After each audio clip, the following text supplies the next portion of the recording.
Estás escuchando Mujeres en Derecho. Mujeres en Derecho. Mujeres en Derecho. Mujeres en Derecho. Hola a todos, bienvenidos al podcast de Mujeres en Derecho. Mi nombre es Lourdes y voy a estar como host en esta edición especial. MED es una comunidad de mujeres apasionadas por el derecho. Nos encontramos para debatir temas jurídicos de actualidad, compartir experiencias profesionales y generar networking. En este episodio vamos a hablar de uno de los litigios más relevantes que enfrenta hoy la Argentina, el juicio por la expropiación de YPF. Y para eso, hoy nos acompaña Manuel Alderete, a quien le damos la bienvenida. Manuel, un placer tenerte acá. ¿Cómo estás? Muy bien, Lourdes, muchísimas gracias por la invitación. Estoy muy contento de estar aquí con ustedes, apoyando el proyecto este tan lindo que tienen de Mujeres en Derecho. Manuel, para los que no saben, es abogado y magíster en Derecho Administrativo por la Universidad Austral. Se especializa en Derecho Público y de la Energía. Tiene experiencia tanto en el sector público como en el sector privado. Y actualmente está cursando un LLM en International Mineral Law and Policy en la University of Dundee, en el Reino Unido, gracias a una beca Chevening. A través de su cuenta de LinkedIn viene contándonos reflexiones y análisis que hace sobre el caso YPF, desde su mirada que cruza su experiencia en la Procuración del Tesoro y su práctica en Derecho Administrativo. Bueno, Manuel, para quienes no vienen siguiendo este caso de cerca, ¿nos puedes contar un poco cómo llegamos hasta acá? ¿En qué consiste el juicio que enfrenta actualmente la Argentina por la expropiación de YPF? Sí, claro, este es un juicio, yo le llamo el juicio del siglo para nosotros los argentinos, por lo menos, porque es un juicio que nos interpela a todos. No se trata solamente de una de las condenas más grandes en la historia de los tribunales federales de Estados Unidos en contra de un país, porque estamos hablando de 16 mil millones de dólares en contra de Argentina, sino también de algo que está inscrito en el ADN de Argentina, ¿no? Está en juego la empresa insignia del país como es YPF. Hoy, si ya nos situamos en el final del juicio, estamos pensando que como Estado, como argentinos, podemos perder la participación de las acciones, la participación accionaria del Estado en una de las compañías insignias de nuestro país. Y todo discutido en un ámbito internacional, en un ámbito foráneo, en un ámbito ajeno a los tribunales argentinos. Es la decisión de una jueza o de la justicia de Estados Unidos por actos que se cometieron en política y en derecho en Argentina a partir del 2012. Lourdes, quizás para quien no viene siguiendo el caso, antes de entrar en los detalles del caso, tenemos que pensar en la historia un poco de la compañía, en la historia de YPF y en estos vaivenes de política y en los vaivenes de la historia argentina, de cómo fuimos cambiando de una mirada, de una perspectiva hacia otra, de una perspectiva un poco más interventora del Estado, una perspectiva más privatista, si se quiere, una perspectiva más comercial, y de vuelta un retroceso hacia un intervencionismo estatal que, como te digo, estos vaivenes, estos cambios regulatorios, como vos bien sabés por tu trabajo en Casaña, ¿no? Afectan mucho la seguridad jurídica y después generan consecuencias que tenemos que pagar 20, 15, cuando sea, pero muchos años después y con el dinero de todos los argentinos. Bueno, ¿cómo viene el caso YPF desde el principio? YPF en los 90, hasta antes del año 93, era una compañía que estaba controlada 100% por el Estado Nacional. No era una sociedad anónima, era una sociedad pura y dura del Estado. Las políticas energéticas y la producción de petróleo, sobre todo del país, se llevaban a través de YPF, a través del Estado Nacional representado por YPF. En el 93, con todas las ideas privatistas, sobre todo del gobierno menemista, lo que se decide es privatizar a la compañía como tantas otras compañías, pero se decide privatizar YPF en un 100%. Eso se hace de una manera muy particular, se hace emitiendo, dándole la posibilidad a YPF de que haga un IPO, es decir, de que junte capital en el mercado estadounidense. Se crea un nuevo estatuto para la compañía, ese estatuto se publica en Estados Unidos y está controlado por la Securities State Commission, la SEC. Luego de este IPO, de esta emisión de participaciones accionarias donde el mercado va a adquirir la compañía, en ese estatuto se pone una leyenda muy particular que es central para este caso. En ese estatuto el Estado hace una promesa diciendo que si el Estado nuevamente adquiere participación mayoritaria en una operación comercial dentro de YPF, está obligado a hacer una oferta por el resto de las acciones. Es decir, si el Estado vuelve a adquirir acciones de la compañía de YPF en un monto que le permita tener la mayoría del capital social, tiene la obligación de hacerle una oferta para adquirir el porcentaje minoritario que no esté adquirido hasta el momento. YPF, hasta antes del año 2012, estaba controlada por una compañía española, Repsol. Repsol tenía el 51% del capital accionario. El capital restante estaba en manos de privados, estaba controlado por personas que habían comprado sus participaciones accionarias en este IPO o que eran básicamente shareholders de las acciones que estaban emitidas en la bolsa de Estados Unidos. Paulatinamente y muy de a poco empieza a ingresar a YPF un grupo, que es el grupo Petersen, importante este nombre porque es el nombre del caso, es el nombre de los demandantes, empieza a ingresar y empieza a adquirir participación accionaria en la compañía. Lo hace de un modo bastante particular porque ingresa a la compañía y como pago de esas acciones se le permite que el reparto de dividendos de la compañía, que el reparto de ganancia de la compañía, se conviertan o se usen como forma de pago de las acciones que va a adquirir en YPF. No me voy a meter mucho en política, no me voy a meter en quién está detrás del grupo Petersen ni nada por el estilo, pero sí ingresó de una manera bastante particular. Entonces, cuando llegamos al 2012, tenemos una compañía que está 51% en manos de Repsol y un porcentaje bastante grande en manos del grupo Petersen y en manos de otro fondo que se llama Eaton Park, que también es parte de esta demanda. ¿Qué pasa en el 2012 y por qué aquí hay un quiebre, un punto de quiebre que es lo que nos lleva al caso?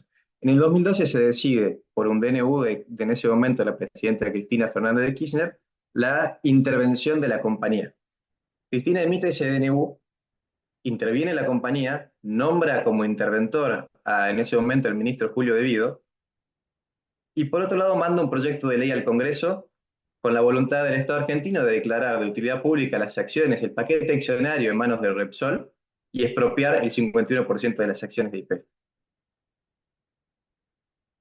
Inmediatamente, antes de que se apruebe este proyecto, es decir, en el año 2012, De Vido toma el control de la compañía y empieza a actuar como el dueño del 51% de Repsol, del 51% que antes tenía Repsol.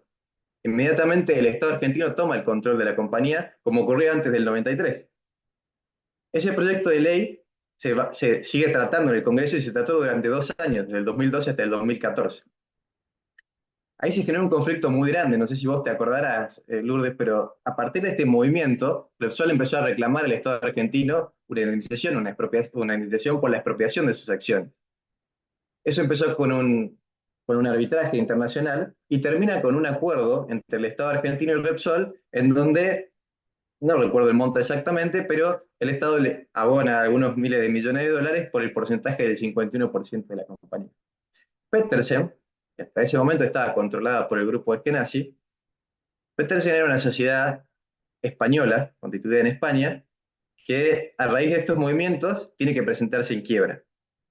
En la quiebra, Petersen hace un trato con el fondo Burford. Y de allí que cuando hablamos de Petersen y de Burford, quizás estamos hablando hoy de la misma persona. El síndico de la quiebra del fondo Petersen, de la sociedad Petersen, hace un acuerdo con el fondo Burford en donde le cede al fondo Burford todos los derechos litigiosos contra la República Argentina por la expropiación de YPF. El fondo Burford le paga una suma bastante irrisoria para adquirir este derecho litigioso y le reconoce un 30% de todo lo que pueda ganar en este caso contra Argentina. Y el fondo Burford, actuando a través de la compañía Petersen, inicia un reclamo contra Argentina. ¿En qué consiste el reclamo? El reclamo consiste en un incumplimiento contractual provocado por el Estado argentino por no cumplir lo que mandaba el estatuto, el nuevo estatuto de YPF, el estatuto de los 90, que básicamente decía que si el Estado argentino recuperaba el control de las acciones, el control de YPF a través de un porcentaje mayoritario de acciones, tenía que hacer una oferta pública para adquirir el porcentaje minoritario remanente. Eso es un reclamo que se inicia por el fondo, primero por Petersen y luego por el fondo Eaton Park en los tribunales de Nueva York. Y acá empieza la primera gran discusión del caso, ¿no? Que como bien sabrás es por qué los tribunales de Nueva York y por qué es el fuero conveniente discutir esta cuestión que tiene un acto de soberanía del Estado, como es una expropiación, se trata de una empresa argentina, como es YPF, en los tribunales neoyorquinos, en los tribunales federales de Estados Unidos. Esa es la primera defensa, esa es quizás la primera etapa del caso Petersen. La primera defensa del Estado argentino consiste en esto, en decir, no, Estados Unidos no tiene jurisdicción para juzgar a un Estado soberano por esta cuestión, por un acto estatal, por un acto de derecho público sobre una compañía argentina en los tribunales de Estados Unidos. Estados Unidos, o el Foro Federal de Estados Unidos, no es un foro conveniente para el Estado argentino para ser juzgado por esta cuestión. Esa situación lleva algunos años hasta que Argentina llega a la Corte Suprema de Estados Unidos, en donde la Corte decide no abrirle, no abrirle el recurso, sería el recurso extraordinario o el certiorari en Estados Unidos, no abrirle el recurso y dejar firme la opinión de la Cámara de la Court of Appeal, que dice que Estados Unidos es el fuero conveniente para jugar esta acción. Y aquí entra en juego la actuación, ya que estamos en un poco de mujeres en derecho, la actuación de la jueza Presca. La jueza Presca es una jueza muy importante dentro del distrito de Nueva York, del Distrito Federal de Nueva York. Es una jueza que es continuadora del juez Griesa, que el juez Griesa también condenó a Argentina en algún otro juicio también muy conocido y muy famoso, de que podríamos hablar muchísimo tiempo. Ella decide continuar con ese caso, ¿sí?, con la opinión de la Court of Appeal, diciendo que es el fuero conveniente para juzgarlo, y decide hacer lugar al reclamo de Petersen en contra de Argentina. Es la jueza que en marzo de 2023 termina condenando a Argentina por incumplimiento contractual al no haber realizado la oferta pública de adquisición por el porcentaje minoritario en manos de Petersen y de Eaton Park. Podemos seguir con la historia, un poco con la historia del caso. No sé si te parece bien, Lourdes, no sé si quisieras que comentemos algo antes sobre los antecedentes de la cuestión, antes de pasar ya en la cuestión de fondo del caso. Bueno, si hay algo más para decir de los antecedentes, estaría buenísimo. Ya conocimos un poco la historia de la compañía, cómo fue que llegamos hasta acá con este cambio de estatuto que había y cómo este estatuto fue lo que determinó después poder iniciar la demanda. Si tenés algo más para contarnos antes de pasar tal vez a conocer un poco más la situación procesal actual, en qué estado estamos, Bien. está buenísimo. Contanos, Un estamos dato, todos muy atentos. un dato importantísimo, porque en esto se va a estructurar la defensa luego del Estado argentino, es quizás hacer una línea de tiempo, ¿no? La expropiación de YPF se decide por decreto, o la intervención de YPF se decide por decreto en el año 2012, pero como bien sabes, Lourdes, eh, la expropiación es un acto complejo y no se perfecciona hasta tanto no se declara la utilidad pública sobre el objeto sujeto a expropiación y hasta tanto el Estado no toma posesión habiendo pagado previamente indemnización al expropiado. Entonces, en el 2012 se decide la intervención de YPF, pero la expropiación recién se concreta en el año 2014. No solo cuando se aprueba la ley de expropiación, sino cuando el Estado efectivamente toma posesión de las acciones antes en manos de Repsol.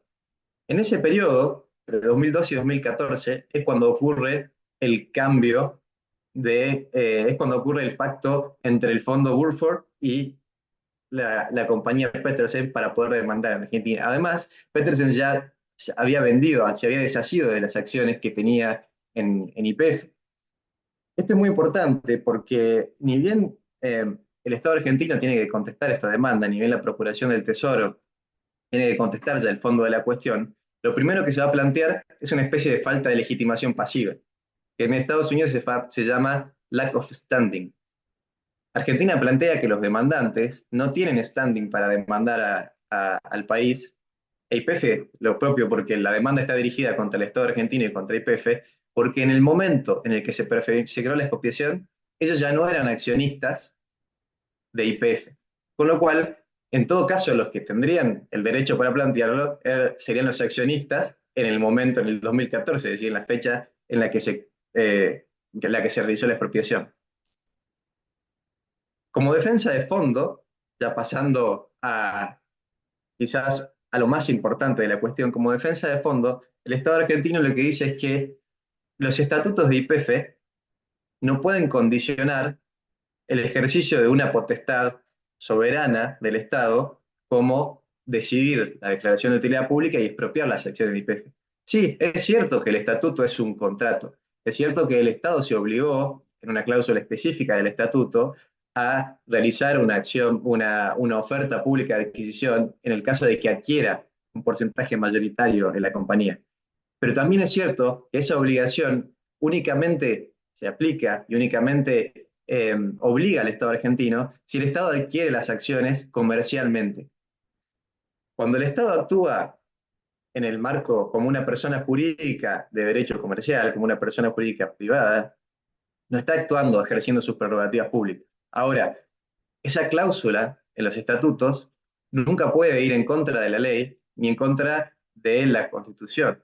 Entonces, cuando el Estado actúa como un soberano, cuando el Estado actúa ejerciendo el poder público, el poder expropiatorio, la facultad que el artículo 17 de la Constitución le otorga al Estado, eh, y cuando la ley de expropiación no plantea este requerimiento adicional, más que pagar una indemnización al sujeto expropiado, esos estatutos no pueden aplicar, no pueden ser contrarios a la ley argentina. Esa es la defensa de fondo y la defensa central en el caso Petersen.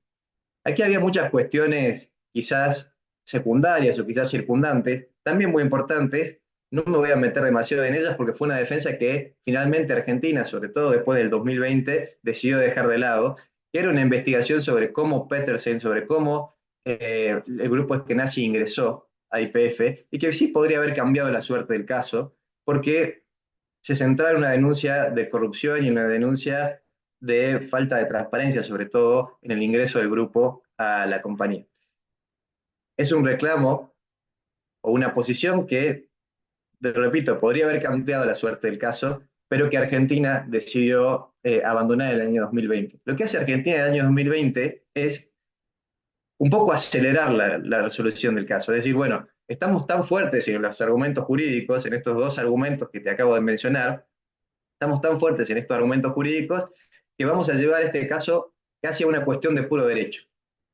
Le va a pedir a la jueza Presca que avance hacia un summary judgment. Summary judgment es lo que nosotros conocemos como cuestión de puro derecho. Le pide a la jueza que defina directamente si Argentina violó o no violó el estatuto de YPF, más concretamente, si ese estatuto de YPF tenía que aplicarse, si ese estatuto de YPF condicionaba o no el derecho público de Argentina. Si esta demanda se hubiese llevado en el Fuero Contencioso Administrativo Federal, yo creo que no hay dudas que la suerte de Argentina hubiese sido distinta. El país hubiese ganado absolutamente, porque con un contrato, como son los estatutos, no se puede condicionar el ejercicio de una prerrogativa pública. Hay fallos de corte que así lo mencionaban y además en la defensa de Argentina se llamaron a expertos como Alfonso Santiago, como Dira, que hoy es su procurador, y Manóvil, etcétera, que confirmaban esta cuestión.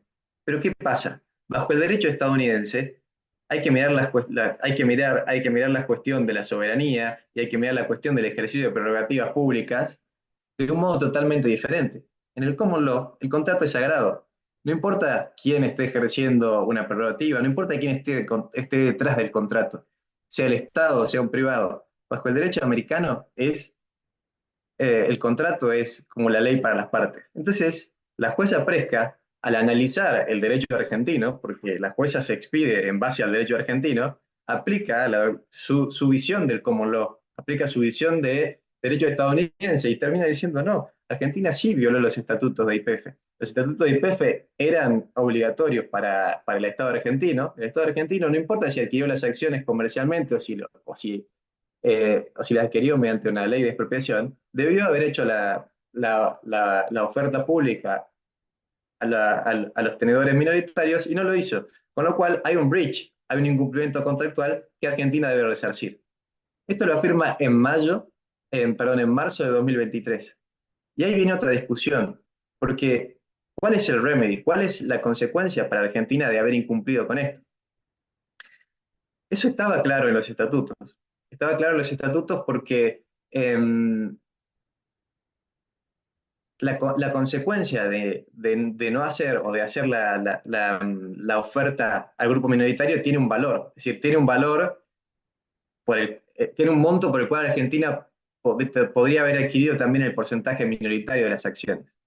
La jueza Presca tomó esa parte de los estatutos y, en base a un cálculo del valor de las acciones a ese momento, llegó al monto de 16.000 millones de dólares de condena. La discusión central sobre este monto, que es sideral y que además tiene un interés del 8% anual, es si ese monto que estaba en pesos originalmente, porque las acciones están valuadas en pesos, ¿en qué momento se toma el tipo de cambio? Si nosotros tomamos el tipo de cambio de la condena, el monto de la condena, pero el tipo de cambio lo hacemos al momento de la sentencia y no al momento de la expropiación, creo que lo dije al revés antes, el monto no sería 16.000 millones de dólares, sino sería 3.000 millones de dólares. Fíjate la diferencia, es un montón. Y además tampoco hay precedentes, o hay muy pocos precedentes de que se aplique una tasa del 8% anual para condenas en dólares en los Estados Unidos. Por supuesto que Argentina, y aquí ya vamos a seguir con los movimientos procesales del caso, ni bien fue condenada y ni bien conoció el monto sideral de esta condena, apeló. Fue a la Cámara, a la Court of Appeals, para que revoque la sentencia de Presca. Y acá se abren varios caminos, ¿no? El primer camino es la discusión sobre si la apelación o no suspende la condena, es decir, si Argentina tiene que cumplir esta condena incluso cuando ya haya apelado la sentencia. Y la segunda discusión es, además, si el alcance de la apelación únicamente va a lograr reducir el monto de la condena o la Cámara podría revocar el fallo de Presca. Por supuesto, Argentina fue por todo. Argentina le pide a la Cámara no solo que suspenda la ejecución de la sentencia, sino que la revoque en su totalidad y en subsidio que por lo menos se reduzca el monto de la condena y aplique los otros criterios que te comenté recién. En el derecho estadounidense, a diferencia del derecho argentino, para suspender, para que la apelación suspenda una condena, el juez se tiene que expedir expresamente. Entonces, Argentina, a fines del año pasado, a fines del 2023, no del año pasado, solicita a la jueza Presca lo que se llama un stay. Es decir, le pide a la jueza Presca que mientras la Cámara, mientras la Court of Appeal esté considerando si revoca o no revoca su sentencia, si confirma o no confirma su sentencia, no esté obligada a cumplir, no esté obligada a pagarle 16.000 millones a los demandantes. La jueza Presca les concede ese stay, pero con la única condición de que Argentina le entregue en garantía a los demandantes o ponga en garantía las acciones de YPF y algunos otros bienes, como los ingresos que tiene por Yacyretá. Por supuesto, esto ocurrió en diciembre de 2023, en el mismo momento que Milei asume como presidente. No estaba en discusión de que Argentina iba a poner en garantía las acciones de YPF, Argentina no lo iba a hacer, con lo cual ese stay quedó en la nada y Burford empezó a ejecutar la sentencia. Hoy estamos en ese panorama. Hoy tenemos una apelación pendiente en la Cámara, una sentencia, una condena de 16.000 millones de dólares y unos demandantes que están ansiosos por ejecutarla. Porque, como te digo de vuelta, esa condena no está suspendida. Burford toma una estrategia, como siempre ocurre cuando uno intenta ejecutar una sentencia contra estados soberanos en el fuero estadounidense, de buscar cuáles son los bienes del Estado argentino que se pueden ejecutar como pago de esta sentencia. En Estados Unidos, la Foreign Sovereign Immunity Act, la FSIA, lo que establece es que solamente se pueden ejecutar los bienes de los estados soberanos que estén afectados a actividad comercial dentro de los Estados Unidos. Si no se pueden afectar o no se pueden ejecutar bienes de estados que tienen una inmunidad de ejecución, salvo que estén afectados a actividad comercial.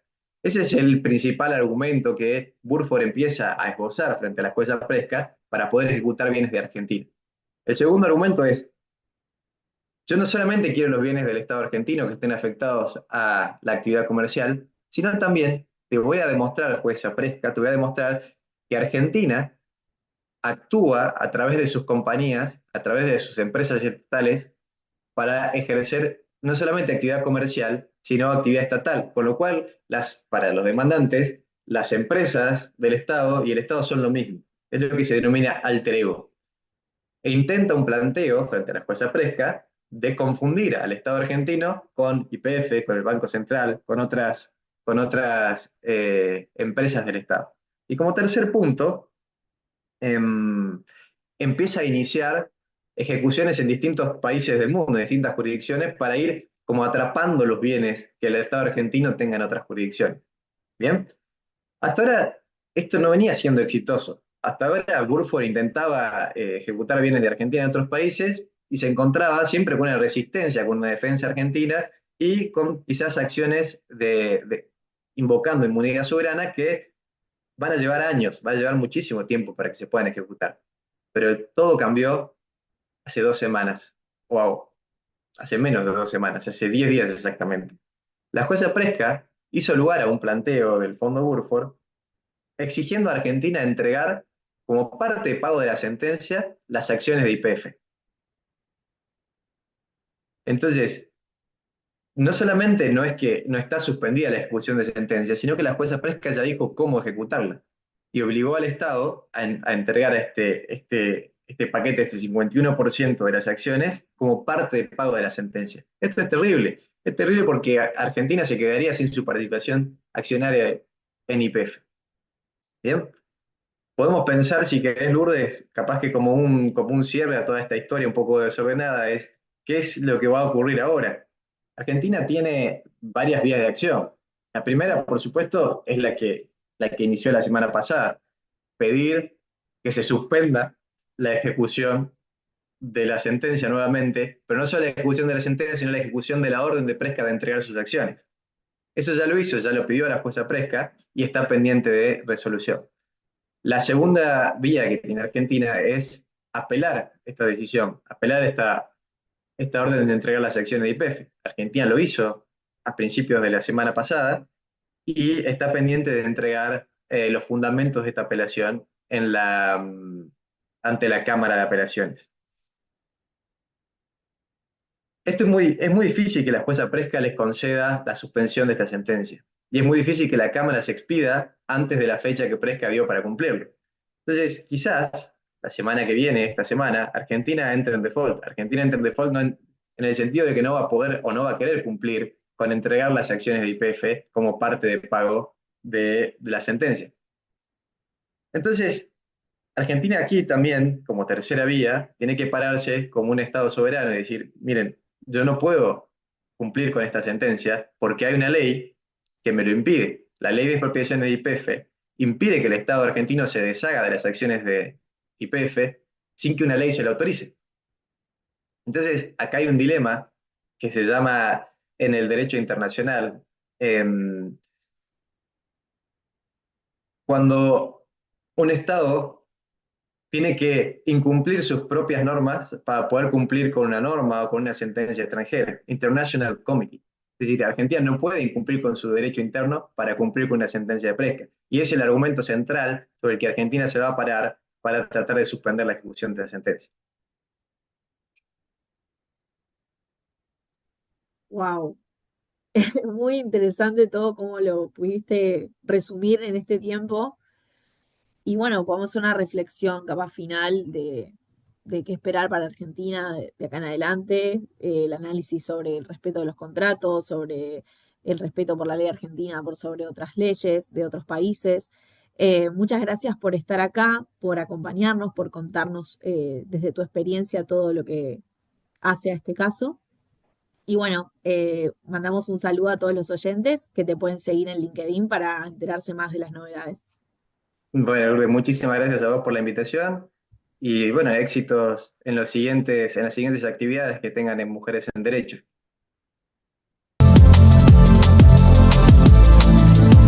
Mujeres en Derecho.